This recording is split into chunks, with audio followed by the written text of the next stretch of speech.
Good morning, my dear brothers and sisters. Besides the happiness and the consolation of Easter, or shall we say, the Easter blessings of the apostles, these men were not exempt from the trials they have faced. Parte ng kanilang buhay ang malagay sa alanganin at sa problema. After the resurrection of the Lord, many trials faced them, or they faced many trials. Today we've heard how the apostles were bound to prison for publicly speaking about the Lord. But it so happened that an angel released them and made them continue their preaching. As if to say, no chain can, or no harassment can ever stop these men from being apostles of the Lord. They were freed from the chains. They were also handed without force when the captain captured them once more. As I have said, they were not exempt from the cross.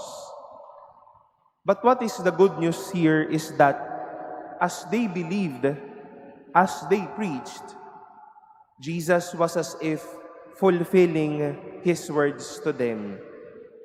God so loved the world that He gave His only Son, so that anyone who believes in Him might not perish, but might have eternal life.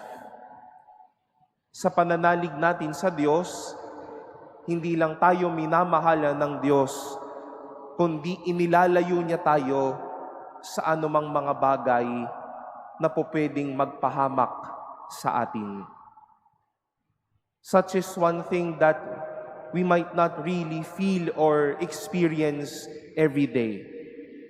But this is the fact that the Lord protects us from what can perish us.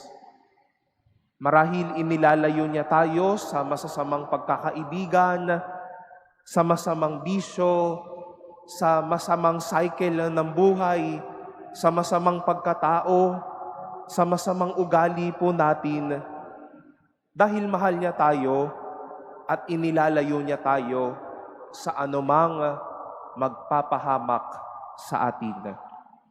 He wishes us to be released from the chains and be out of the prison walls of life. Because He loves us so much, Jesus is here for us because He does not want us to perish. We will all experience as well moments when chains are released or were released from us.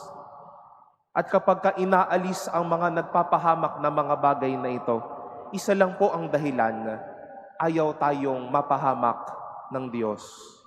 Dahil ang gusto ng Diyos, mabuhay tayo at maging malaya tayo sa mga bagay na ito.